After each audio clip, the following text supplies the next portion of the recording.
Welcome students, hope all is going well for you. So right off the bat for this lesson, I'm going to put a link to a PDF file into Canvas that you can open up and you'll be able to open up this paper. You will need this paper for today's lesson. So go ahead and open up this file on Canvas, and then if you have a printer, go ahead and print it out. If you don't have a printer, just open this up on your screen and then you can get out a scrap sheet of paper. But at this time, the way we're going to start this lesson, I have 6 word problems here on this paper. I want you to attempt all 6 of these completely on your own right now. Use any technique you want, any style you want. I want you to give these a shot. Go ahead and pause the video. Give these 6 questions a shot. Let's see how you do. Go ahead and pause now. All right, now that you've had a chance to try these out on your own, here's the deal. We're going to learn today how we can solve word problems like these using our algebra skills, using equations. Now, before I really get into this lesson, I do want to let you know if you open this video in YouTube, on the YouTube app or on a YouTube page, I know my videos have been kind of long. I've indexed this video where you can jump ahead to any problem that you want. I'm going to put an index for problem 1, problem 2, all the way through 6. That will allow you to kind of fast forward, rewind as you need help if you need to come back and reference this later. Okay, so let's look at number 1. An auto repair, $395 in parts plus $89 an hour in labor. I don't know if you've had to get your car fixed, but this is pretty typical. Mechanics are going to charge you by the hour, but then you also have to pay for how much the parts cost as well. So I went ahead and wrote this relationship out. The cost of getting your car repaired is you take the mechanic's rate times the number of hours it takes that mechanic plus the parts. Now I know in some cases it might be a little bit more detailed than that, but this is the relationship we're going to go with today. So let's start kind of labeling these here. The parts is the $395 that this is going to cost. The $89 an hour in labor, that's called the rate. Question 1, Larry estimates that a customer's repair will take 3 1/4 hours of labor. How much will the total repair cost based on this estimate? Well, once you've identified this relationship, a problem like number 1 is very simple. We don't know what the cost is going to be yet, the estimated cost, but we do know that the rate, $89 an hour. We do know that the number of hours is 3 1/4. I'm going to write that as a decimal, 3.25. And then we do know that the cost of parts we've already identified as $395. Well, I'm here to tell you something. A problem like this, I would not consider an algebra problem. Here, our unknown value is already kind of isolated over here. We're trying to find out what the cost is. This formula has already been set up where it's already solved for cost. You don't need any algebra skills to solve this. You just need some arithmetic skills, right? I can just take 89 times the 3.25 plus the 395, and ta-da, my estimate, that cost is going to be $684.25. Again, I don't think you need really any algebra skills to be able to figure this out. But now let's look at number 2. Number 2 is going to be different. Number 2 says the total repair ended up costing only $617.50. How many hours of labor did it actually take? Well, notice in number 2, they're really flipping the script. In number 2, they are giving you the final cost. They are telling you the final answer. All right, I can put this $617.50 in for the cost. Now the rate is still the same, $89. The parts is still the same, $395. But now I have this big blank where the hours should be. You know, sometimes students will even write this as like a fill-in-the-blank problem. This is what I don't know. Hours is unknown. You could even put a question mark if you wanted to right there. Now, I'm just going to use an X for hours because it's unknown. We don't know how long this repair actually took. And here's the thing. If you ever have a bunch of numbers in math and you're going to use them to calculate a final answer, listen, that's not an algebra problem. That can be done through arithmetic. Just bust out your calculator. You don't need any algebra skills to do that. But when does algebra come into play? Algebra is extremely useful in any case where you know what the final cost or the final answer or the final result needs to be, but you're missing some of your information on how to get there. This is why algebra was invented. This is why it was created.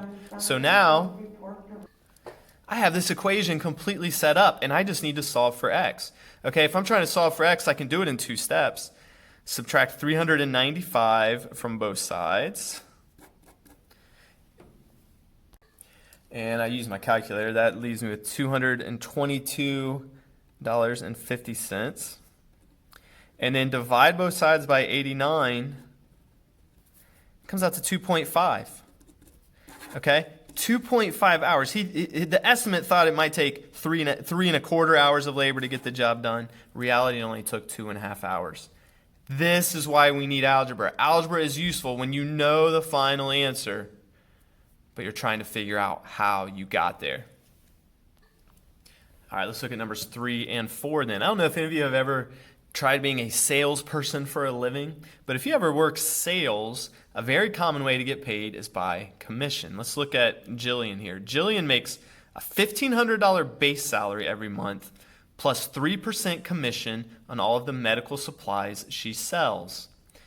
Number 3, find Jillian's total monthly salary for August if she sells $85,000 worth of medical supplies. Well, I wrote out the relationship here. If you get paid by commission, what you do is you take your commission percentage times however much you sell, and you get to keep that money, plus you also get to keep oftentimes what's called a base salary. Well, let's look at Jillian here in August. In August, we're trying to find her salary. The salary is the unknown. But we know all these other 3 numbers, okay? We know the percentage is 3%. Now, don't forget, 3% as a decimal, 0.03. We know her percentage. We know how much she sold. She sold $85,000 worth of supplies. And we know what her base salary is as well. Her base salary is this $1,500. Once again, you don't need algebra for this. Okay, our unknown is the salary, but this formula is already set up to solve for salary. You don't need any algebra skills. You just need some arithmetic, or just pull out your calculator. 3% times 85,000 is she gets $2,550 from her percentage of sales.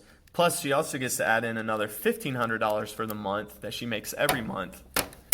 $4,050 is how much she's going to make in August. You don't need any algebra skills for that. Just type the numbers into your calculator, piece of cake. Okay, so where does algebra come into play? Well, let's look at number 4. How much would Jillian have to sell? So now the sales is the unknown in September if she wants to earn $4,800 for the month. Well, here the things get flipped. Here, they're giving us the final answer. We know what the final salary needs to be. We know the final salary needs to be $4,800. I can plug that here into this relationship for salary. And we still know that the percentage is 3%. But where we have a big gaping hole is the sales. We don't know what the sales are. This is unknown to us. You could literally put a question mark here if you wanted to. Now I'm going to put an X because that's what we typically do in algebra class. And then the base salary is still $1,500. Now some of you, I'm sure, were able to find this just by guessing and checking or by working backwards. I'm going to use the skills we've learned in algebra class on how to solve for X. I can solve for X real simple in 2 steps. Subtract 1,500 from both sides. That leaves me with 3,300. And then divide both sides by 0.03. That's 3%. And it ends up 3,300 divided by 0.03. Jillian's going to have a good month. She needs to sell $110,000 worth of medical supplies to reach her goal. All right, and on to questions 5 and 6. You know, this last scenario is something that happens to me quite often. But let's remind ourselves, how could we find the average of 4 test grades? That's what's happening in this problem.